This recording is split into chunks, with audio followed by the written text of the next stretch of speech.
All right, so you want to know how to use evidence and the forensic method to know if your roofer's doing a great estimate. First of all, there's more to roofing than obviously just the roof. You got to check the property too. You got to know what's going on. For example, right?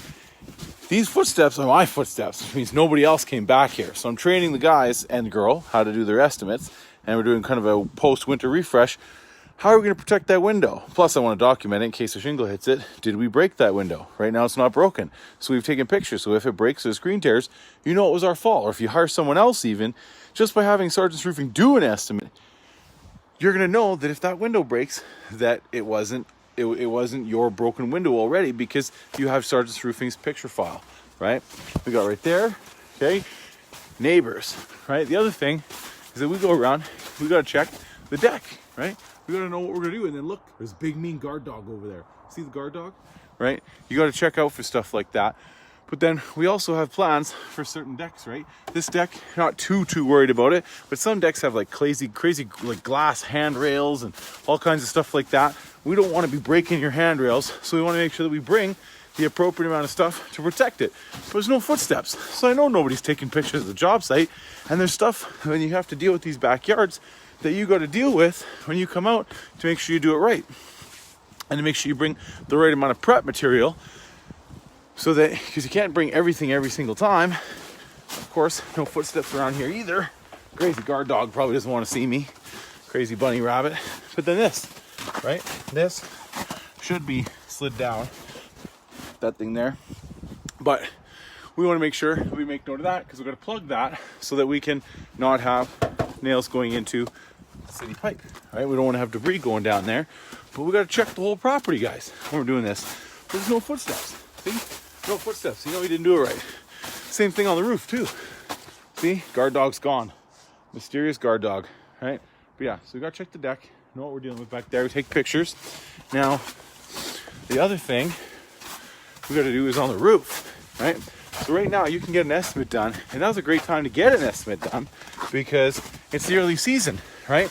Something you might not know is that the manufacturers, they're all gonna come whack us in about a month with a price increase, because once they know that the roofs are selling, and all of us roofers went and sold a bunch of roofs, they're going to show up and they're going to hit us with a price increase to try and max out the value they're getting, because they know we sold the roof. So now's a great time to get your roof done, get an estimate, because it's warm enough to do it. But are they taking pictures? Are they documenting whether or not, of course, no drip edge on this roof, junk, right?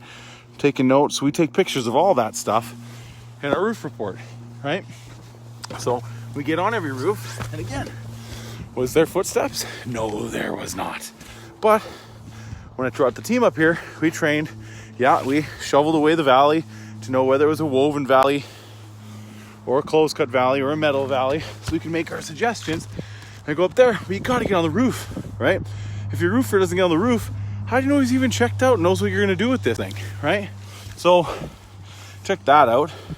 That's some brain dead stuff. Guaranteed that roofer didn't take before and after pictures, because that's stupid, right? And it wasn't just an accident. He did it on both sides. And he did it on that vent, right? So he did it there too, right?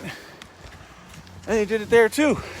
And they didn't, I don't really like it when they put that gap right there, because, this one's not crazy easy, but water could still get in there. Whoop!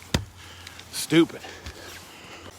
So the point is, guys, you want your roofer to get on the roof. In the wintertime, if he went up there, because he actually has to put snow prints or footprints in the snow. Sorry, I'm fat and out of shape. I haven't climbed on a roof in a while. Here's another thing.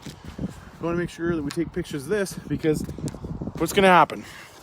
Roofers are going to come up here. They're going to set their jacket there, their stereo there, their lunchbox there, right? And it might push in on this and wreck that ceiling. So you want to make sure your roofer inspects this, takes pictures, and if you know he took pictures of before, be damn sure he's going to check it after, because it's going to be obvious whether he did the damage or not. So you take pictures, you document all this stuff. This one's in pretty good shape, but I've seen some that were pretty rough, right? This house here, I got a couple of suggestions for it, but first things first, we got to go down there and build a quote. But the great thing about getting estimated right now is you can see if your roofer put any footprints on your roof, I know this guy, if he gets the quote, he's either going to get himself in trouble or he's going to get the homeowner in trouble. And I don't like that. I just want to make sure that when I give a quote, I know exactly what we're doing, what we're fixing, what we're dealing with.